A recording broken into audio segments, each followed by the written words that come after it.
नै लोगोफोर बेयाव बे आब'नियावहाय जोङो कुर्ति बायनो फैदों नैबेखौ गांसे लाबाय बे सेट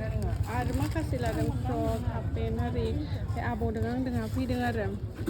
बिथाङा बुधबार बाजार आरो हनिबार बाजाराव जिरायो उदालगुरि बाजाराव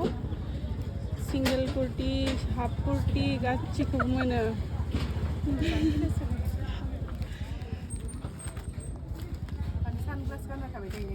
जि दामिखा बाजारनि दखानिया मालाय सानग्लास गानाबानो थाखाया ओइ डेन्जारसो आङो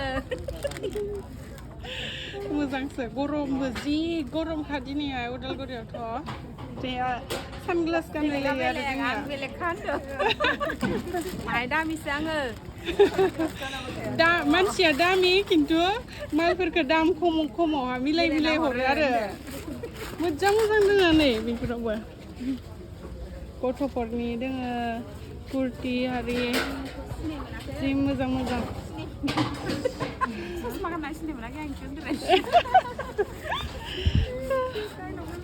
लोगोफोर फैबानो जाबाय बिथांनि दखानावहाय आरो बेलेगाबो मेल्ला दोङो डिमापुरनि दख'ना सरि डिमापुरनि ड्रेसफोरखौ मोनो कुर्तियानो जा गस्ला फ्रकआनो जा हाफ पेन्टआनो जा गासिखौबो डिमापुरनियाथ' जि मोजां जाखायो नालाय गथ'फोरनियाबो बेखौ बेलेग जुदो